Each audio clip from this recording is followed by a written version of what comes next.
you all for checking in with us, sharing with us. Really, really appreciate you taking the time to be with us this morning. My name is Karen. I am the Programs Director with AAPA. If y'all aren't familiar with AAPA, it stands for Asian American Professional Association. We are the ones putting on these virtual talks that y'all are chiming in this morning.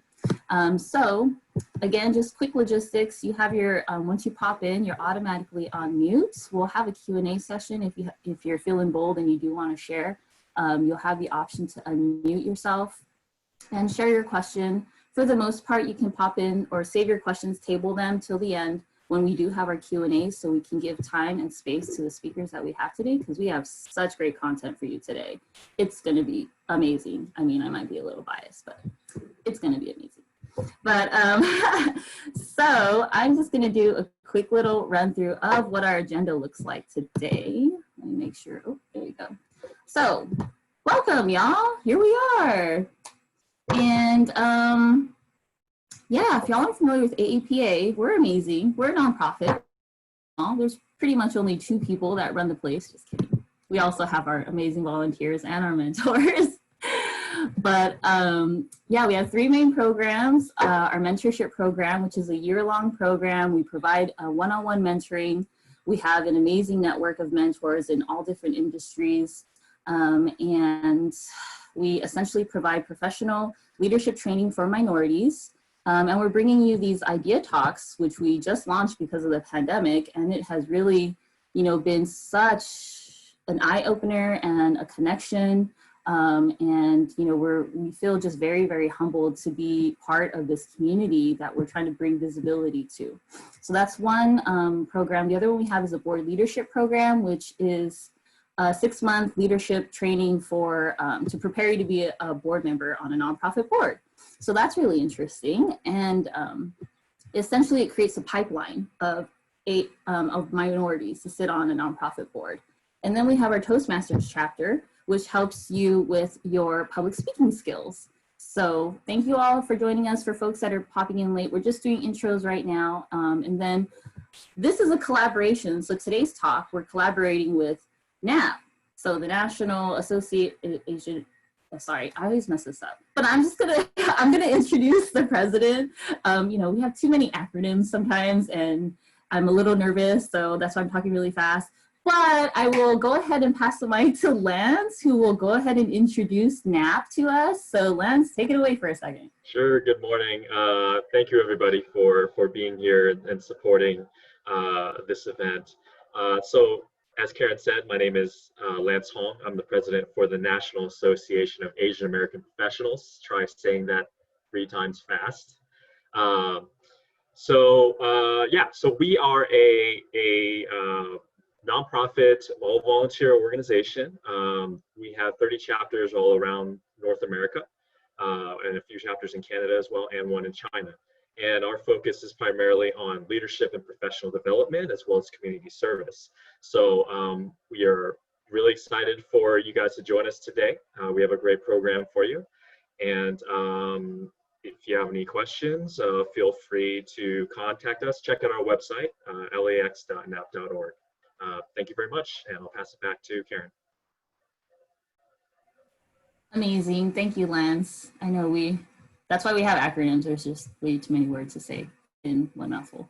But yes, so thank you for helping us out with that. And this is, again, our virtual idea talks. We're really trying to connect with the community. We want to collaborate with other nonprofits and, friends that are doing the same thing, and really, trying to be resourceful, innovative, and creative during this time of uncertainty, right? So that's why we're bringing you these talks.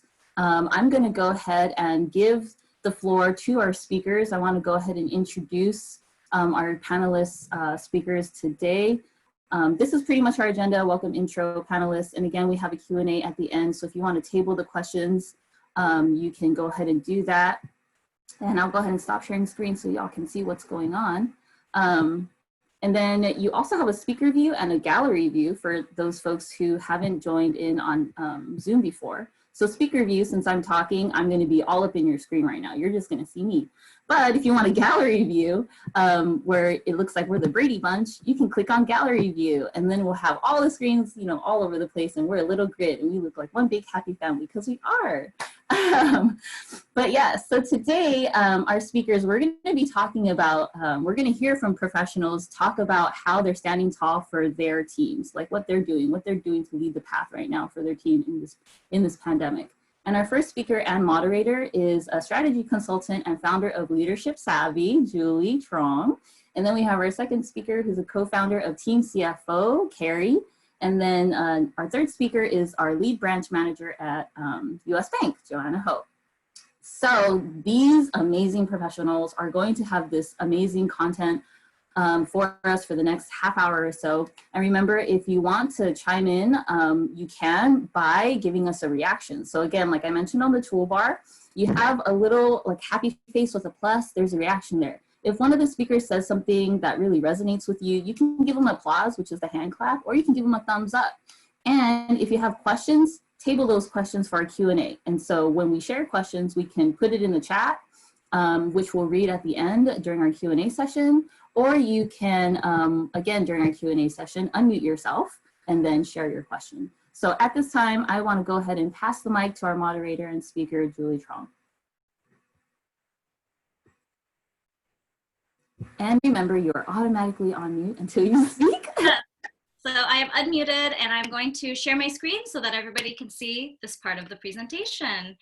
Welcome. So excited to be with you on this Saturday morning. Some of you, it's afternoon already. I know we have some national participants. If you are national or international, feel free to do a shout out in the chat. We're so happy to have you here.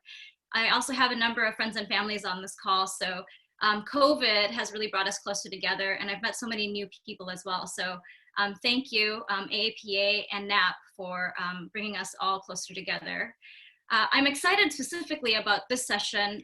I do a lot of business consulting, especially with leaders who are managing teams.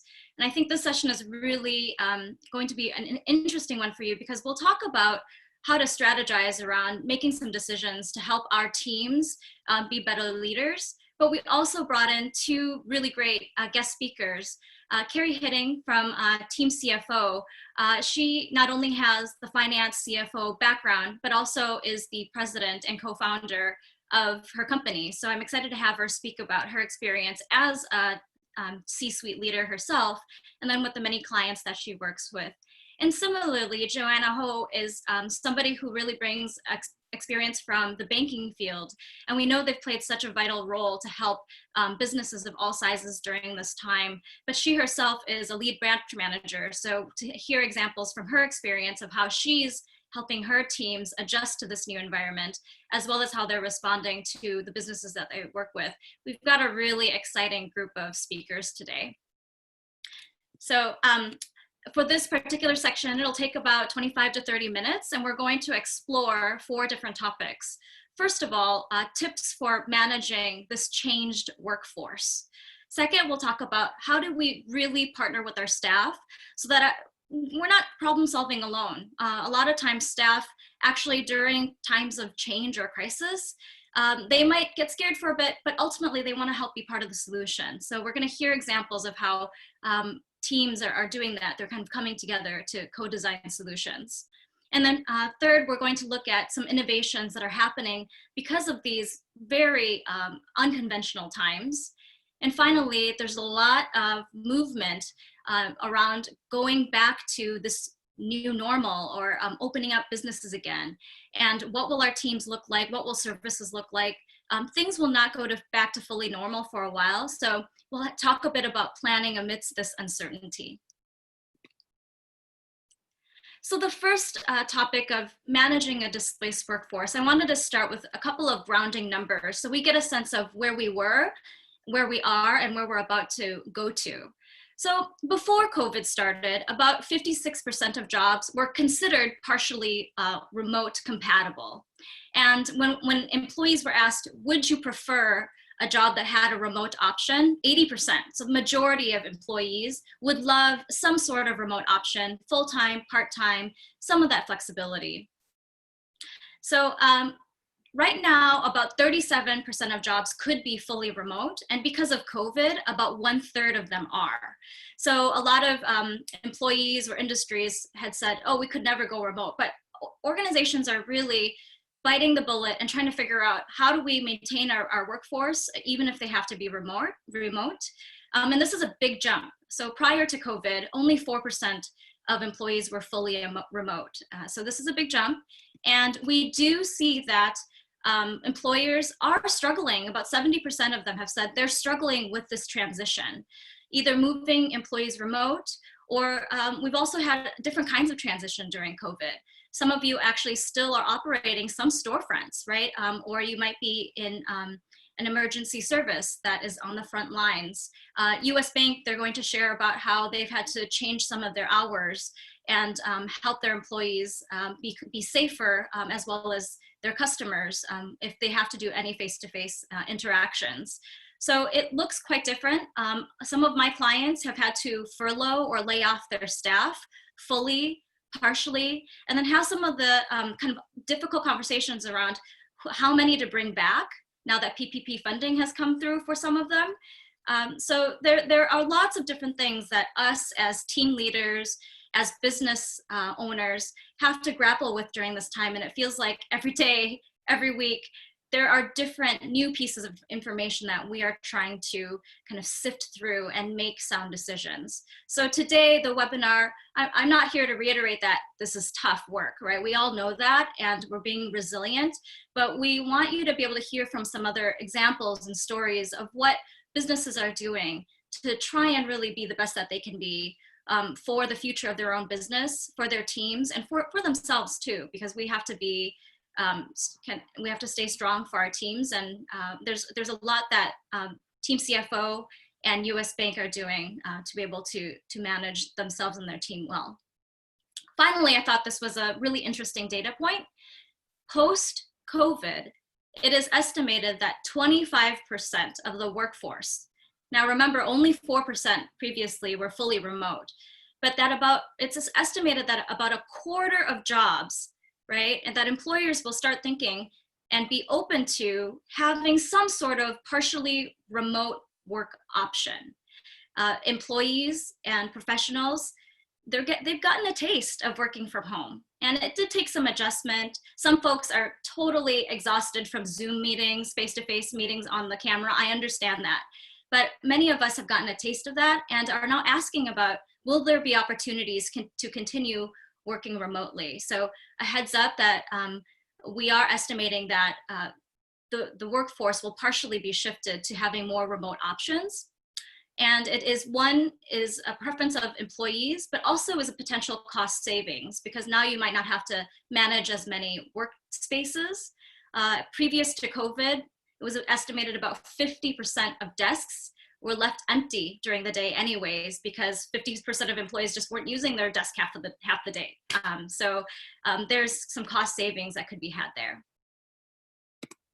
All right, so before we go to our two guest speakers so they can share a bit about how they have helped manage the adjustments and the shifts with their workforce, I just wanted to take a moment for you to think about how you and your team and your company reacted to COVID.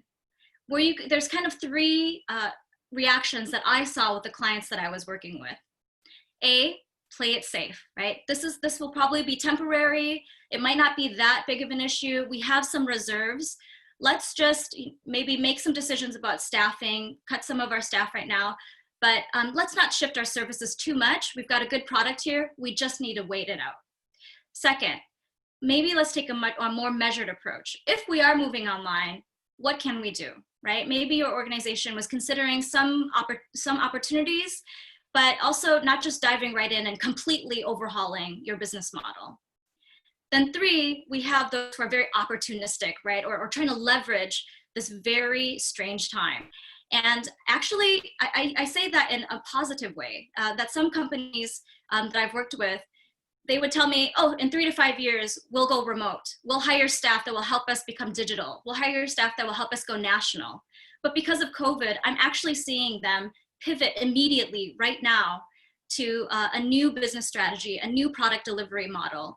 And what we've seen in those organizations is really incredible outcomes. You know, there's obviously a lot of risk to it, whether or not this will have positive impact long term. But in the now, we're seeing stories come out, and with the clients that I've worked with, double the sales, greater reach, going statewide, going national, and really meeting some numbers that they once thought were impossible or were goals that would take 3 to 5 years to achieve. So I shared these 3 different reactions, not to say one's better than the other, but it is important to take a moment to think about how did we react, and to be able to have an open dialogue with your team on why you reacted that way and what is your next step moving forward. So again, nothing's right or wrong, but to acknowledge where you are at, how the steps that you took and why, and communicate that. As team leaders, we don't have to have all the answers. We just need to be really strong communicators, and it's okay to be a little bit vulnerable during these times and to say, I don't have all the answers, but let's work together to figure it out. You'll see some words on the bottom. I think people react in different ways because we are emotional beings, we're human, and it takes some time for us to process. So you'll see some keywords on the bottom of the screen, and we'll probably acknowledge that you probably went through a few of those emotions through the last 6 weeks. All right, I'm now gonna turn over to Joanna and ask her to share a bit about what US Bank has been doing, because they've got a very interesting model. Some staff had to go and work completely remote, while other staff still had to go to the office, to the banks. And that inherently creates a model where staff are having to operate very differently. So can you tell us a little bit more about how those decisions were made and how staff are reacting to them? How are you taking care of each other?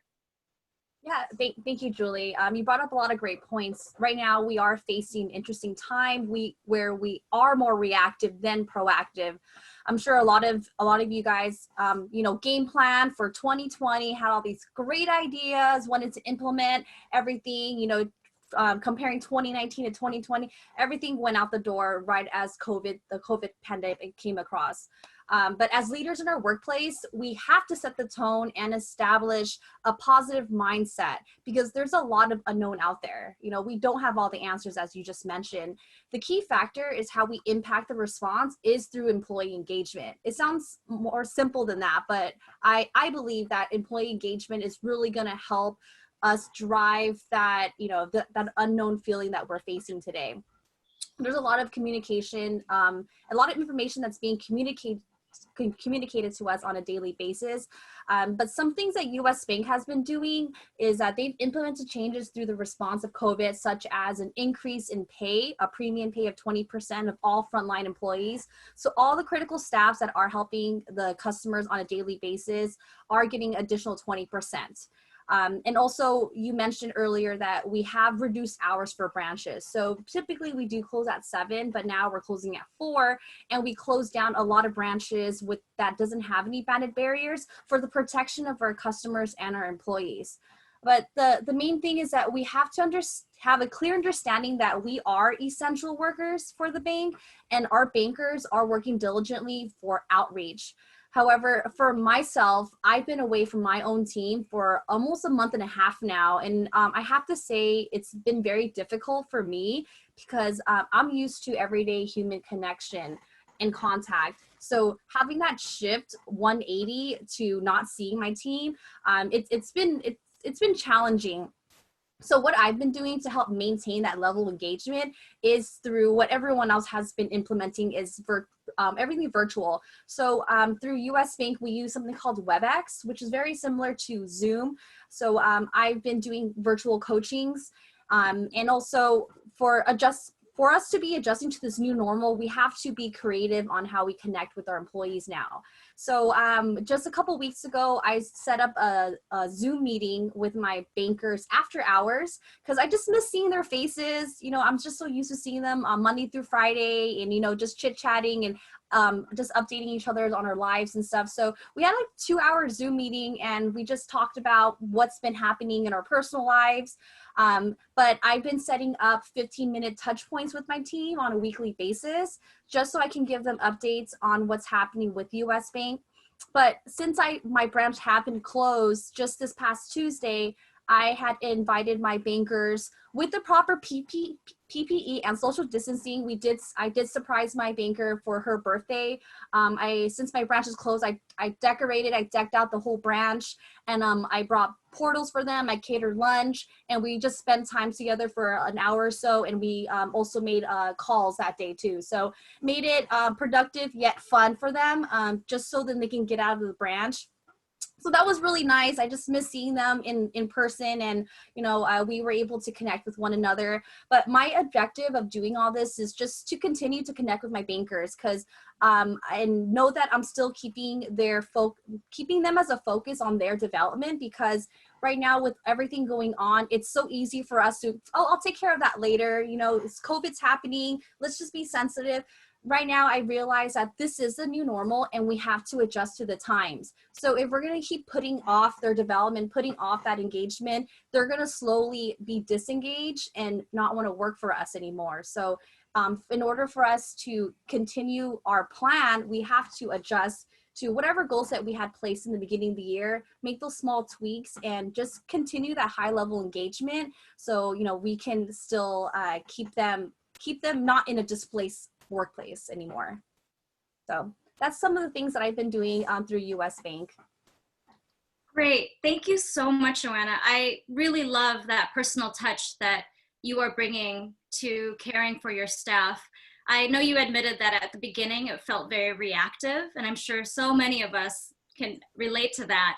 But what I'm hearing now is a kind of a deep breath that happened, and moving into this new normal, you are being more proactive and communicating in a way that isn't just policy level change, but is really thinking about the individuals that you work with, so they continue to really stay connected and supportive. Yeah, thank you. So I'm going to move on to the next slide here. And the next slide is that second topic. And it's about really partnering with staff through rapid change. So all of us have been going through needing to think about what COVID means to our business model, to our teams, and what change has had to happen. But what I would like to do here with this particular section is really think about how we create a partnership with our staff. Because this data point here, 70% of change programs fail largely due to employee resistance and lack of management support. So what this is saying is you can have the best idea, something that is so absolutely needed, and yet it still fails. And what happens here much of the time is you start on a high note that, okay, everybody recognizes that this is something we need.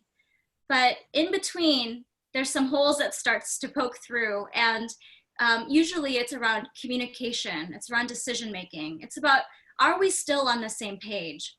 And during these times where everything's moving so quickly and we are remote, it is even more vital that we really stay hyper connected and are really honest with the people that we work with, whether it's business partners or clients or staff, and making sure that as we talk about change and making decisions around change, that we're doing it as a partnership. So I'm going to share with you some strategies that hopefully will help to make change management a little bit more successful. So the first one, this is adapted from McKinsey & Company. It's a really great report that they put out a few years ago, but it's still very sound. So first of all is providing just-in-time feedback.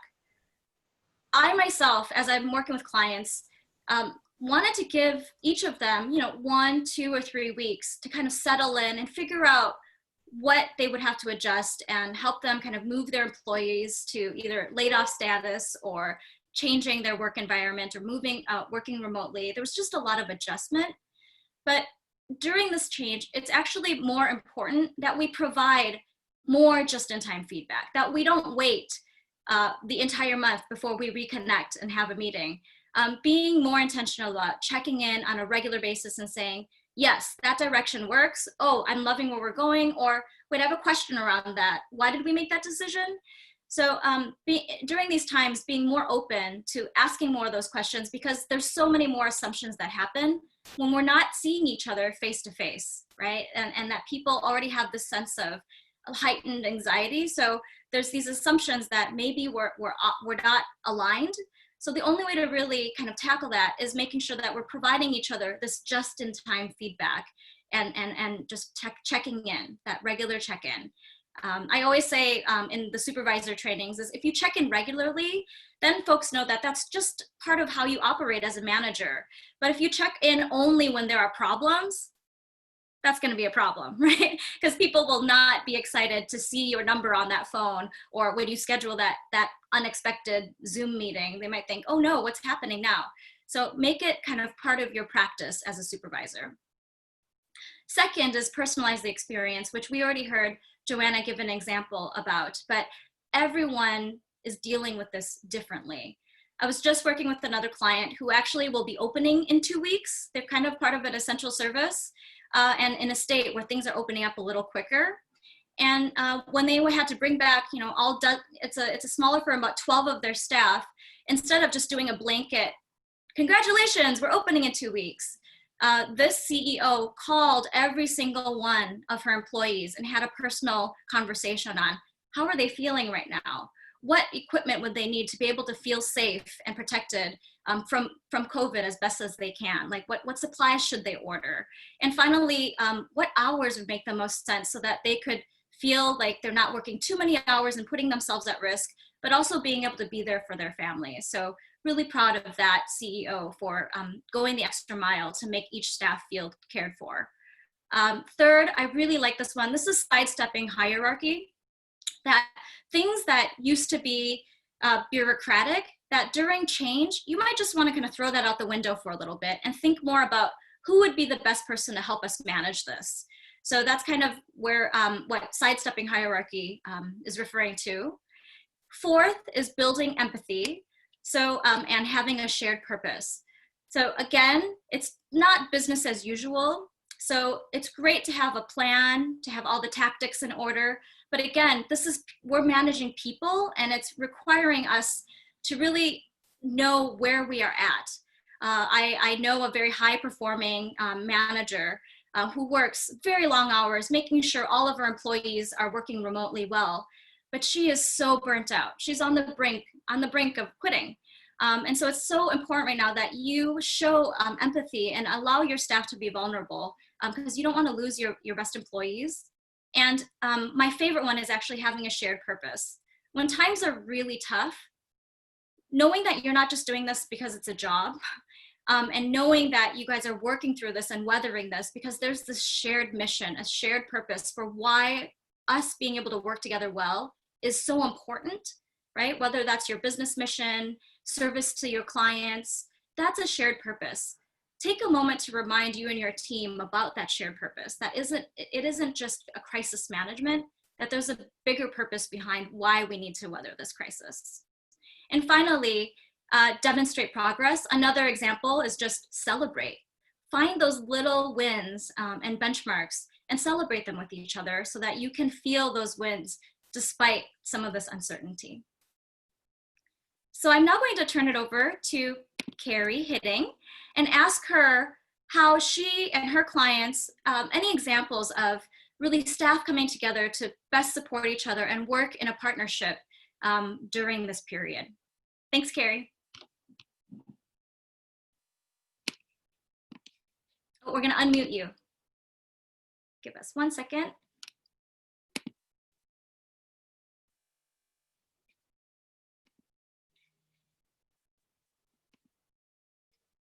Karen, I'm trying, but it's not letting me. There we go. Am I good? Hello? Thank you.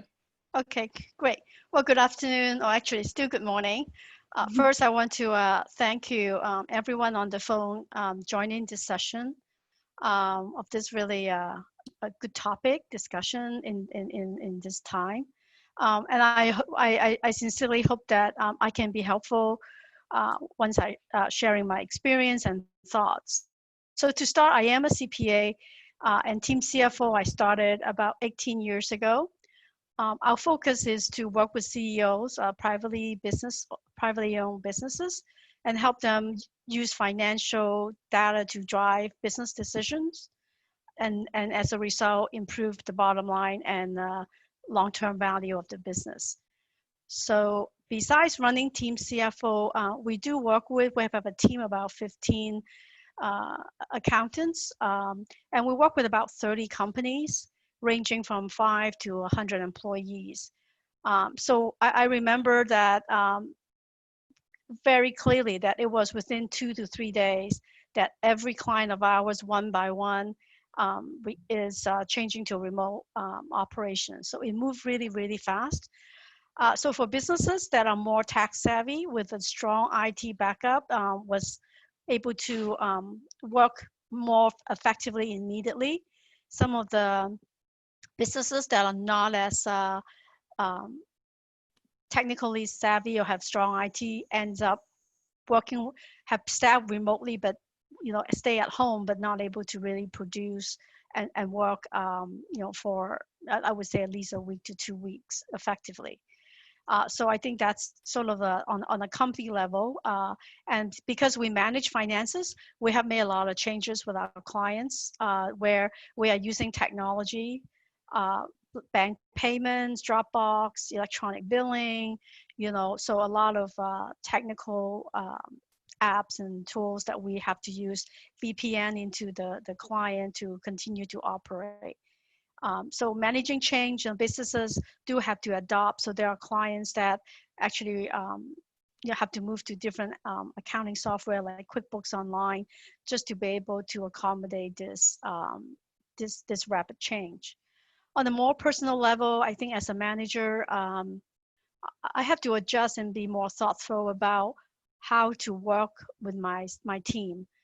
So I think first is really knowing who they are and what is their family environment, whether they are single, have elder parents to take care of, or just having kids at home, because all these really impact how they can work, how they operate. So I think as a manager, I have been really asking a lot more questions, not so much about their work, but how they are doing in their work environment. And I do know that staff with kids are having a more challenging time finding a quiet space to focus and work. So there will be interruptions, and there are staff that will be working long hours. So I just think that, like, for example, I have a staff just want to drive to a client, and I stopped it. I go, no, we need to work remotely. So I actually had to, let her know that, like, I'm doing this to protect you, and I appreciate what you're doing, for the client. So I had to have a conversation with our client to help them adopt this model and do something differently, so we can continue to work for them. We're lucky that our work is essential, where we have not been interrupted significantly, but certainly it is challenging times for everybody. It's funny how Julie mentioned about this alcoholic. I actually have currently dealing with one staff who's single and just work lots, mega hours. And we are just in conversation with our HR firm. How do we talk to her in a positive way so that, so that she can get back to have a more balanced life work situation. So we're all dealing with it differently. I do think that as managers, we have to be more understanding. As long as the work gets done, it's not going to be done at the same pace. So we make sure that really critical things are done, but everything else, we're letting it go a little bit until we all find our footings, how we want to operate. So that's kind of how we have been managing some of the changes due to COVID-19. Wow, I really like your example about your staff actually saying, I'm going to drive to my client, right? Your staff person actually wanted to make the client be able to have the best service possible. But you stepped in and you said, wait, let's assess the situation and make sure that you are safe And so as your employer, you really showed care for them when I think as employees, sometimes we naturally, well, there's a lot of APIs on this call. We want to go the extra mile, do 120% until someone says, no, stop. Do you need to be working at 120%? And so for you to step in and really show them support, and you mentioned you actually had to work with the client to figure out a different way to work so that both the client and your employee could be safe and not have to meet in person. That's really wonderful. So thanks for sharing that. You're welcome. So I'm going to hop to the third topic here, and it's about exploring innovative solutions. And go through this one a little quickly because we've touched on some of the topics, and I want to hear what Joanna has to share. But these are a few things to remember, that these are really unique times, but can be leveraged because folks are in a different state of mind. When there are times of crisis or disruption, it's a moment when folks are more open to problem solving. All of the employees who are very, they have a plan, they're used to a system. This is the moment when folks kind of open their eyes and say, maybe we can try something different. So making sure that before you guys launch and try all of these different things to be responsive, to take a moment and think back, wait, what problem are we trying to solve here? And making sure that that change, that pilot, the thing that you're going to try is for a specific root problem. And because sometimes we get into a phase where we're busy and we're constantly busy and constantly pivoting and changing and implementing. But wait, what was the original goal, right? And because of COVID, our goalposts they're shifting. So we need to regularly stop and ask each other, are these still the same goalposts? That also allows you to unite around that shared purpose, as I mentioned earlier. And right now, folks are open to seeing the system differently. Basically, you're unfreezing the organization. Things that people have usually said, well, this is the way we do it here, or this is how it's done, the industry standard is. That actually is kind of all out the window right now. And the great thing is employees and your customers, your clients, they're open to change. So that idea that you had, that maybe someday I want to try this, or maybe I should reach out or move this online, this is the time, right? The systems that were in place before, this is the time to try and see if we can try something different. And if it doesn't work, that's okay, right? Because things will pivot back somewhat. So it's a time for you then to reassess. And make sure that as we keep going through all of these changes and decisions, that you are creating a bias towards action. Because how many of you have been through brainstorming sessions or meetings where there's a lot of talk and then it's unclear what the action is and who's responsible for what, who's going to pick up that ball and which post are you taking it to? So making sure that after all of this thinking and processing and trying, that you're regularly checking in and making sure that you are acting on the right items. And over time, this type of thinking will create a stronger team that hopefully will take you far beyond COVID as well. So I'm going to again pass it over to Joanna to share how her company and maybe some of the clients she's working with are innovating during these times. Thank you, Julie. It's funny because right now I get a lot of customers calling me or emailing me, asking me like, "Oh, can we do this now? Can I get that line of credit? Am I able to, get some assistance?" And I've been preaching this for months, for years to them. And now that COVID's happening, it's causing them to really think and be reactive to what's happening. So this is a really great example as to why we need to plan and prepare for times like this. And it is important to have that emergency fund. Now, a lot of businesses are seeing that, oh, wow, like I can't afford 3 months of rent if I don't work. So it's the same for anyone that's, renting a house or, making payments for something. You always want to have that additional funds for that. But prior to COVID, US Bank's been really proactive in, really shifting the technology towards digital. So we have put in a lot of money through our technology in the mobile app capabilities, which I'm really proud of because they've been doing a lot of updates on a weekly basis. We have what we call an experience team where they're in a room and they kind of just throw ideas out on how they can really update and change some aspects of the app. We are offering a lot of DocuSign capabilities. Business owners are able to apply for loans through a link. For people who are interested in doing home equity line of credit, we streamline the process for them to do everything over at home, where they can just upload docs themselves. They don't ever have to come into the branch. Also, we're offering paid direct deposit advances, what we call simple loan. But these are things we were doing prior to COVID. And now, post-COVID, we have adjusted. We had made little tweaks on all of our products, but we're trying to make it a lot more seamless for our customers so they don't have to come into the branch.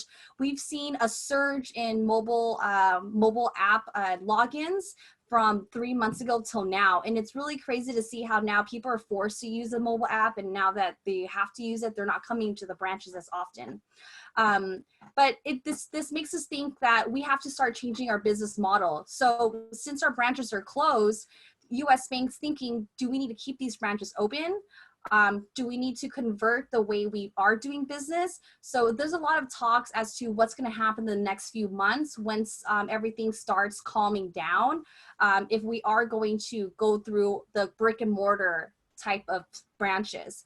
But now some of the things within our market that we've been doing is, I'm sure a lot of you guys have a lot of in-person meetings in the past. So now we have a market meeting through WebEx video, and we call it afternoon tea time. And it's really great because before, we can't get the entire LA market to be in one meeting, because LA consists of, San Fernando Valley, South Bay, we have Sagabra Valley. It's impossible to get everyone all together at once. So this afternoon tea time that our market leader had started rolling out a series of it, where we are able to see everyone's faces on video, which is great because I am able to put a lot of names to faces now.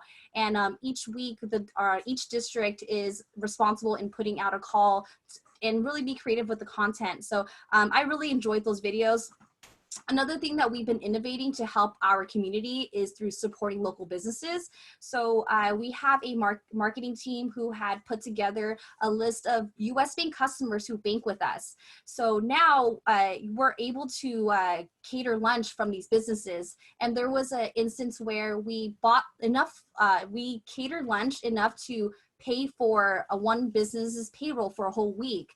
And that was really gratifying to know that, we contributed in helping these employees to get paid for that week for that business that we catered lunch from. On a weekly basis, the bank has been able to give us lunch on a weekly basis too. So not only are we able to connect with our businesses that are restaurant owners, but the employees at the branches are getting free lunch on a weekly basis. On top of that, we are pushing our employees to really contribute through volunteering. So we provided a lot of avenues with virtual volunteering, and also encouraging for those food banks if they are wanting to volunteer at those places, because they're in times of need right now, in really helping the community and making sure everyone's being fed. So it's just US Bank's been really proactive in making sure that we are responding to these changes and adapting.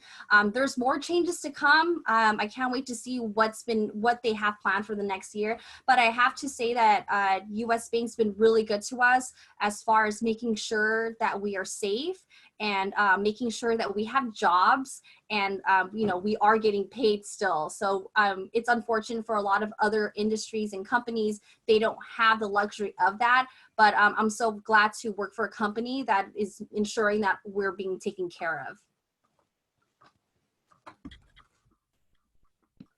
Thank you, Joanna. We have some positive feedback in the chat box too. So really appreciate what you are doing for your team, your branch, and US Bank in general, for these different businesses in the community. The impact certainly has a ripple effect. So thank you so much. Yeah, thank you.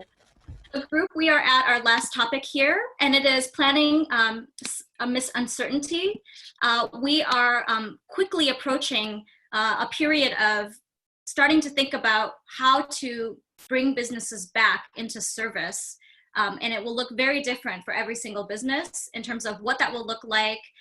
Will your businesses be open for in-person services? Will it move online for maybe a longer period than you had previously thought? Maybe you're only bringing back half of the staff that you had before. If you're in an industry that might be medical related or shipping or grocery, you might be doubling your staff. So it's so different for every type of business. But what's important for every business to think about are these three different types of planning. Number one, emergency planning. And a lot of us have done this already. This is about what do we need to make sure that our business stays as soluble as possible. And for some of us to make that happen, we had to close our doors, we had to lay off staff, we had to reduce hours, we had to make some really serious changes. Some of us kept our doors open, but moved our services that are clearly in person to 100% online, and really think differently about the service offerings. But that's that short-term emergency planning. Second is scenario planning. The reason I put emergency planning on there, even though so many of us have done it already, is there's a lot of learning that I'm sure has happened from that. So take time to think about what did you learn from that, and use those understandings to inform your scenario planning. Because right now, every business should be doing this. What are we going to be doing for the next 3 weeks to maybe 6 weeks during this COVID intense period? And then when we can start relaxing some of the quarantine and safer at home initiatives, what will that look like? What will the business service line look like? What will the workstations for your employees look like? What kind of safety measures need to be put in place? And then sometimes 2 months from now, we don't know if that can be in person or if it still has to be digital. But as a business, you should be planning kind of these parallel scenarios so that you can make a decision on financially and resource-based and the types of skills you have on your team, which scenario is most feasible, is the smartest direction to move towards. And if you can, actually start also thinking about longer term planning.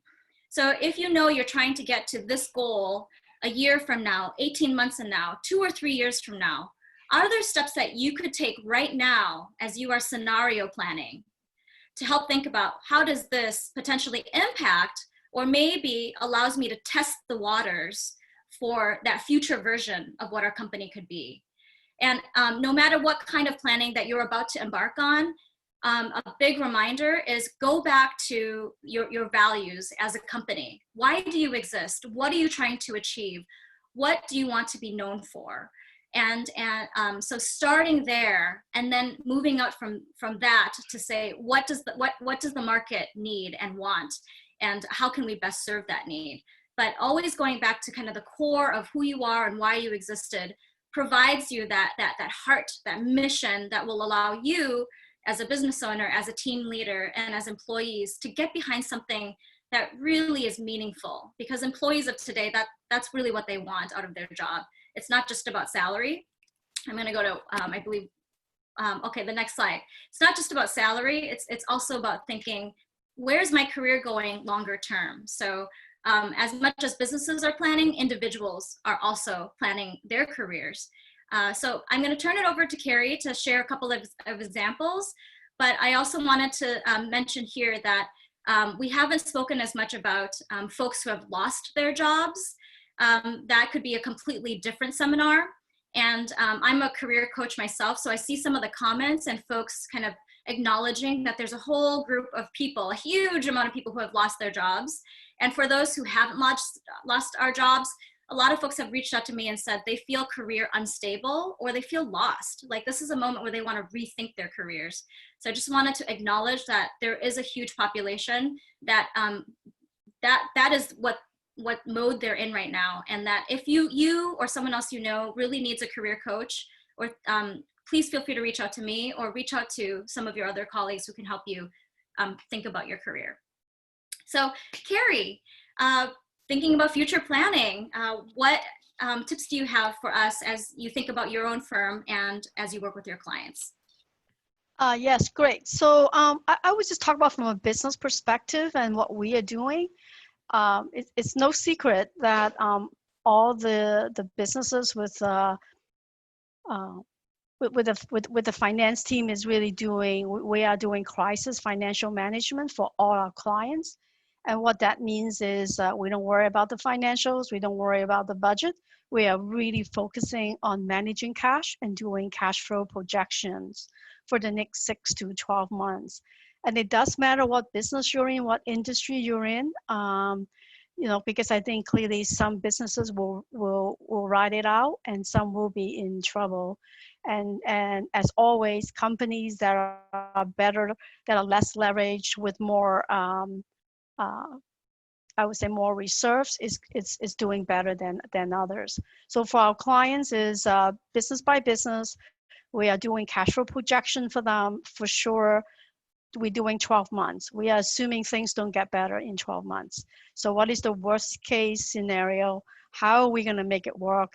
The goal is cash break even. So that's our goal, is cash break even. So we also have to think about, so initially just like how do we pay the bills? And we have submitted like PPP for all our clients, and I'm very happy to say that all of them that have now been approved, and many have already gotten funding. So that is a short lifeline that has helped. But we are thinking, we already passed that. For us, for finance, we have to be 6 months ahead at least. So we are already thinking, we already figure a way to make things work for the next 6 months. We into the next 6 months. So give you an example, one of our clients put on a big industry conference that's 5,000 people in the fall. So that is like over 50% of their revenue. So we're talking with the board, the management team, like how can we duplicate this conference experience for their attendees and not to lose revenue. So, so as CFO, that's what I kind of help them think it through to say, what is the value proposition? Why do people come? So there's the education component that is probably easier to replace because you can do it on a webinar. But the other part that is more challenging is the connections that people come to conferences or trade shows to do. So we are thinking how can we duplicate that value? So for us, it's one business at a time. What business are they in? How strong is their finances? For the ones that are very strong, we are thinking about evolution now. Like how do we now take this opportunity to find new opportunities to build new customers? There's a huge shakeup in the who are your customers? We got to think deeper, longer, like who does your clients do business with, right? And what is the supply chain? So clearly service industry right now is doing better than manufacturing industry. Clearly tech industry is doing better because they don't have that supply chain issue. So I think those are the things we are working with our clients, and it's very individualized because again, is what is their space, what is their size, and what is available and possible.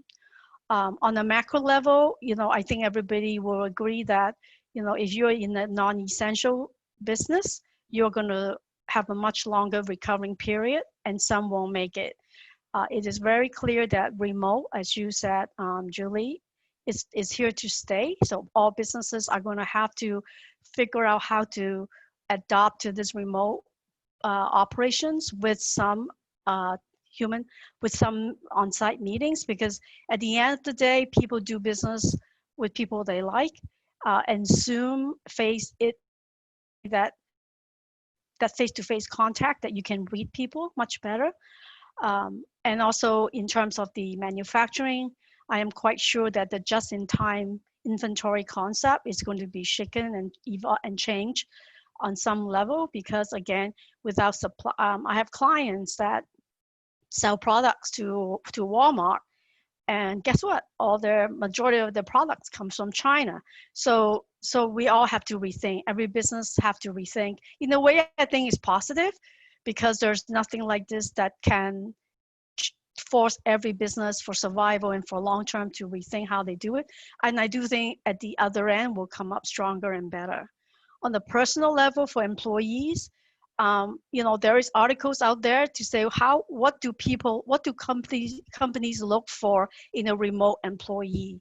So that is something that you need to be able to obviously be a much stronger organization and structuring your time to work. You got to be tax savvy.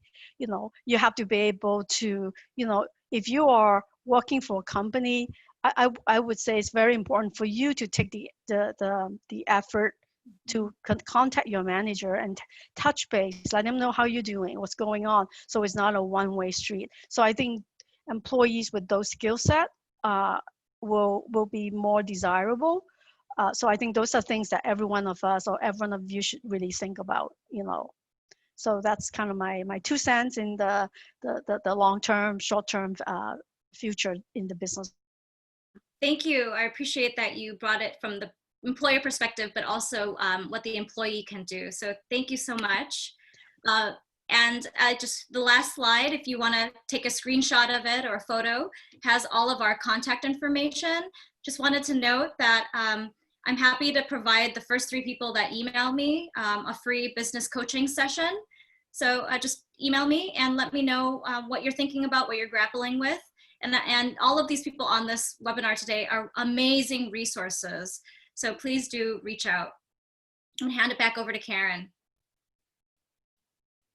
Wow, wow, wow. Thank you all so very much. So much information, and we are just so privileged, so blessed to have y'all join us today for this content. I definitely learned a lot. And yeah, go ahead and screenshot that so you can reach out to Julie for that consult. Wow, great offer. Thank you, Julie.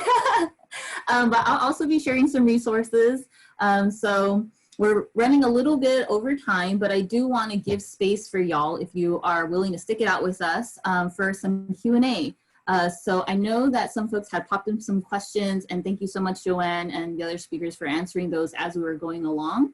Tracy, I hope we got to your question, but I do want to give a few minutes for any burning questions. So does anyone have a question that you would like to ask our speakers, something else that might have come up during our discussion today? You can go ahead and type that in the chat box. I'll go ahead and read it off for you. I know some folks maybe are calling in, so you don't have access to the chat. So if you want to go ahead and unmute at this point, or you have the option to raise your hand. So if you click, if you're on your phone, I think if you swipe left, you should be given some extra options, and there should be an ellipsis that you can click on, and you can like raise your hand. So I'll see that, and I can call on you, and you can unmute yourself at that point, and then, speak and ask your question to the speakers. So I'll give y'all a couple minutes to do that if you'd like. Tracy, were you clear on those questions? I know Joanna helped you out there. Thank you, Joanna, for doing that. And also great feedback, y'all. Thank you for chiming in, providing some positive feedback to our speakers today. It's very appreciated, very much appreciated. And also thank you for sharing AAPA's LinkedIn and Facebook group to our participant here. I'm actually going to go ahead and pop in. We have our NAAAP is our collaborator here, so there's NAAAP's email address for y'all. While we're giving folks a couple minutes to share your questions. I'll also just go ahead and share our resources. Yes, such great panelists. Y'all are amazing. Oh, thank you. As we wrap up today, audience, if there was something that kind of was a thought for you, food for thought, please share with us in the chat box. I'd love to hear what resonated with you, and if there's a takeaway you have from today's session, that would be wonderful to hear. And feel free to leave your LinkedIn or contact info, because part of the NAAAP and AAPA is all about networking. Thank you, Julie. Thank you for that reminder. And also, before y'all pop off, we have a feedback form if you could help us by filling that out. We want to make sure that we're providing the content that y'all want. Especially like today, this topic and the virtual idea talks came about from essentially y'all requesting this information, you know, and what's going on with the pandemic, the uncertain times that we're in. We're providing content that are targeted for not just employees, but small business owners, entrepreneurs. So everyone that's kind of going through, you know, this trauma together, you know, we want to be able to provide, you know, information to you, to provide the support to you. So there's a feedback form. I just popped that in the chat. If y'all can just take a couple minutes to fill that out, we would greatly appreciate that. I'll also follow up with an email, so look out for an email from me. Thank you all so much for chiming in. It's so great. Thank you for today's event. Thank you so much. Yeah, it's so nice. Thank you for this panel discussion. Great job to our hosts and panelists. Thank you. Thank you everyone for participating. Ah, so amazing. So no questions then. It seems like everyone's just super appreciative of all the information that was shared. Was there any, do we have any burning questions or any last thoughts from our speakers if you wanted to chime in? Great content, great discussion. Have a great. I do. Of course, Francis. Hear me, Karen. Okay, so what I heard is we're juggling a lot of priorities, you know. So what I heard earlier about the legal medication from the business standpoint, legal medication and employee safety when they're coming back to work, and even their customers as well, and the business survival. I mean, just take those three, for example. How would you advise your customers? How do they balance between all these items, or that you just have to deal with all those issues at the same time? Open to anyone who would like to jump in to answer. Carrie here. Let me clarify. Francis, you're saying how does the business prioritize? Yes. With all these competing priorities that they have to deal with, right? The business have to survive first, but then the employees and customers are coming back, and then there are legal implications and that need to be mitigated to follow regulation and so on. How does the organization tackle all these fronts? You know, is there a way to?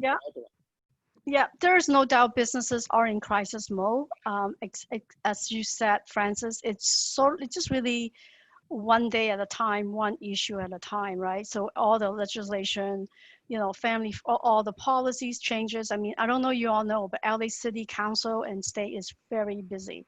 They already came out with 2 new sick pay, 80 hours extra. They are requiring certain industries to hire their employees back first. You know, so they are doing a lot because the government feels that they need to jump in and do a lot of assistance, sometimes good, sometimes not good to businesses. So yes, so I think we have to, you know, one is we got to make sure there's money in the door to keep things going. That's really critical. 2 is employees and customers are sort of on the same side, because without either one you can't perform. So instead of and most businesses I work with want to keep their staff, you know, and they recognize that they won't have a business without employees. So, you know, even though some of them we may have to come down to go reduce payroll costs, we may just reduce their pay versus, you know, letting people go permanently. So those are tough times. It's just really day by day, what is the most urgent burning that we need to solve that issue, that problem. So yeah, thank you for the question. All right, thank you so much. Thank you, Carrie. And you know, we are at time, and I just want to thank everyone for being here with us today, being present, being engaging, and just being so supportive and positive, especially with what's going on today. Thank you so much, Julie, Joanna, Carrie, you know, for chiming in, Lance for being here and collaborating with on this very important topic. I wanted to go ahead and share resources, but I don't want to take up any more of our time. I already popped in the resources that we had in the chat box. So please click on, you know, our website, visit NAAAP. We're on social media. We also have the resource page available at aapamentoring.com, where you can check out the next virtual idea talks. The next one we have is next Saturday. So every Saturday at 11 a.m., we will be here on your screen. And the next one is going to be the new norm. So that's like kind of, you know, leading into what we were already talking about, right? That new norm, what does it look like? So we have some amazing speakers. One of them is actually an attorney for employers. So it's going to be a very interesting talk. So make sure you sign up for that. Again, the feedback form is very important to us. So please provide us with some feedback. I had a pretty slide to share, but it's okay. We can share next time because I want to let you all go enjoy your weekend. It is Saturday. It's beautiful outside. Go for a walk, breathe in the fresh air. Remember to connect with one another. And again, thank you for being here.